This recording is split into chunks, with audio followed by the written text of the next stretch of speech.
দক্ষিণ এশিয়ার উত্তেজনার মধ্যে কেমন পদক্ষেপ নিল আমেরিকা, যা নিশ্চিতভাবেই ভারতের রক্তচাপ বাড়বে বলে ধারণা করছেন আন্তর্জাতিক গবেষকরা।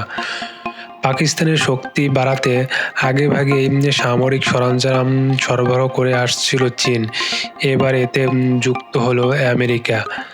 পাকিস্তানের যুদ্ধবিমান বহরকে আরও শক্তিশালী ও আধুনিক করতে হাতে হাতে রাখছে আমেরিকার প্রেসিডেন্ট ডোনাল্ড ট্রাম্প।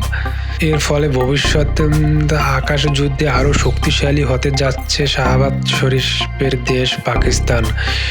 এটি মূলত ভারতকে চাপে ফেলার জন্য আমেরিকার একটি রাজনৈতিক কৌশল।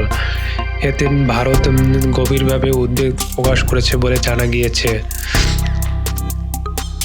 এদিকে ভারতের জন্য এক অলিখিত ঐক্য গড়ে তুলছে চীন ও আমেরিকা। এই দুই পরাশক্তি নজিরবিহীনভাবে আশীর্বাদ স্বরূপ পাকিস্তানকে সামরিক শক্তিতে এক নতুন উত্থান ঘটাতে যাচ্ছে পাকিস্তান। রাশিয়ার প্রেসিডেন্ট পুতিন ভারত সফরে এক সপ্তাহ না যেতেই নতুন পদক্ষেপ নিয়ে হাজির হলো আমেরিকা। রাশিয়ার প্রেসিডেন্ট পুতিন ভারত সফরের এক সপ্তাহ না পেরোতেই নতুন পদক্ষেপ নিয়ে হাজির হয়েছেন পাকিস্তানের জন্য আমেরিকা।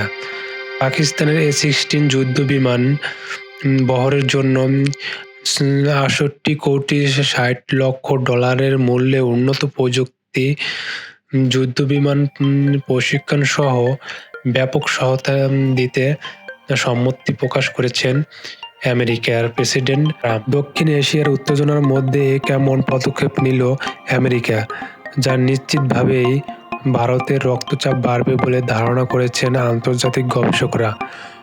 পাকিস্তানের শক্তি বাড়াতে আগেভাগেই সামরিক সরঞ্জাম সরবরাহ করে আসছিল চীন, এবার এতে যুক্ত হলো আমেরিকা। পাকিস্তানের যুদ্ধবিমান বহরকে আরও শক্তিশালী ও আধুনিক করতে হাতে হাতে রাখছে আমেরিকার প্রেসিডেন্ট ডোনাল্ড ট্রাম্প। ভুলভাবে ব্যবহার করা হচ্ছে। এই কারণে নয়াদিল্লি চায় পাকিস্তানের দেওয়া যে কোনো সামরিক সহায়তা কঠোর নজরদারির আওতায় থাকুক তাদের। ভারত মূলত প্রকাশ্যে যুক্তরাষ্ট্রকে আক্রমণ না করে কূটনৈতিক ভাষায় জানিয়েছেন এই তথ্যটি।